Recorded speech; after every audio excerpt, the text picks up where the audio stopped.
Now, the home of two Palestinian men who killed 5 people in yesterday's attack on a synagogue in Jerusalem are to be demolished by Israeli security forces. Let's get more on this. Joining us live from Jerusalem is Lahav Harkov, a Knesset reporter on the Jerusalem Post. She says this is protocol and it's there to discourage people from carrying out further attacks. But Kamal Hawash disagrees and says demolition won't help the situation. He joins us live from Brussels and is the vice chair of the Palestine Solidarity Campaign.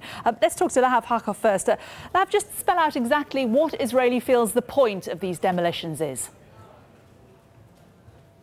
Well, government policy is to demolish the homes of terrorists who killed Israelis, who committed attacks on Israelis, and it's supposed to be a deterrent. See, the Palestinian Authority says it wants peace, it says it doesn't encourage violence, but at the same time, it provides funding. It pays the families of terrorists who kill Israelis and terrorists who are in Israeli prisons for attacking Israelis. And so Israel says, well, you're getting this monetary benefit from the Palestinians, we're still going to make you pay, and we're going to destroy your house, and hopefully that will deter, the cousins or the brothers of these terrorists from also trying to commit attacks. Well, Kamal Hawash, is that the case? We know that Palestinians are a warm, very familial society. They care about their cousins, their relatives. Will it deter young people from going to commit these attacks if they think that perhaps their cousins or their parents' homes may well be demolished as a result? Well, first of all, as a policy, why doesn't Israel apply it equally to Jews accused of violence against Palestinians? Baruch Goldstein in 1994 went into the Ibrahimi Mosque in Al-Khalil, Hebron, and he murdered 29 people, injured over 100. Was his house demolished? What about the terrorists, the Jewish terrorists what about the Jewish terrorist who burnt Muhammad Abu Khdeir alive? Has his house been demolished? If it thinks that it wants to deter violence, then it should be applying it both ways.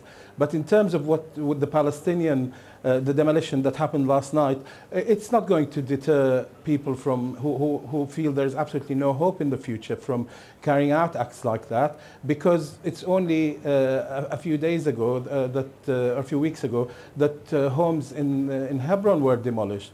So if people feel this is the only way they have of making a statement of rising up against the occupation, and I'm not suggesting that it's the right way to do it, then it's not going to stop them. Lahav, what of that? This isn't going to act as a deterrent. It's simply going to fuel this conflict further. It's simply going to make people feel more hatred and more entrenched. Well, I have a few things to say. First of all, he brought up the 2 episodes that are absolute tragedies, obviously for the Palestinians and their families, and for Israelis too. It'll be very difficult for you to find someone on the street to defend either of those incidents. And the first one he mentioned, Baruch Goldstein, happened 20 years ago, different government, different policies, so it's not even relevant here. And the Israelis who killed Muhammad Abu Khdeir were condemned by all sides of the, they were condemned by all sides of the Israeli political spectrum, and they are being prosecuted to the full extent of the law. Now, as for whether this is actually a deterrent or not, will their homes be demolished? Israelis, excuse me, let me finish my sentence. Israelis are actually split on whether it's a good thing or not. The disadvantage Israelis have in debates like this is that Israel's a vibrant democracy with a wide range of opinions, whereas the Palestinians are not. So let me tell you that in Israel, yes, there is debate. Even within the security services, our Shin Bet, the Israel Security Agency, is for house demolitions. The Army, the IDF, actually thinks that it's not effective. And the government has to decide on policy based on the recommendations from those 2 bodies. OK, Kamal Hawash, what can Israel do? Do you expect Israel to just stand by and do nothing in response to these attacks? I think, every few months, every few years, we have an incident that everybody reacts to. We need to resolve the issue completely, i.e. to take this global view about ending the occupation. For if every time there's an episode like this, of course you're going to find people who are angry on this side or that side who will say this should happen or that happen, we should hike up the violence. Netanyahu is threatening to make the Palestinians pay. Okay, he does that. So what happens next? A new generation that wasn't born before 1967, wasn't born before 1973, was born in 2006-7, now growing up, seeing the oppression, seeing what Israel does to the Palestinians, will grow up to hate. And once you have that in place, then you're going to create a generation in the future which feels there's no hope and might be more inclined to be violent than anyone wants, including me. So what Israel needs to do is to accept that in 1948, a wrong was committed in creating Israel on the land of the Palestinians.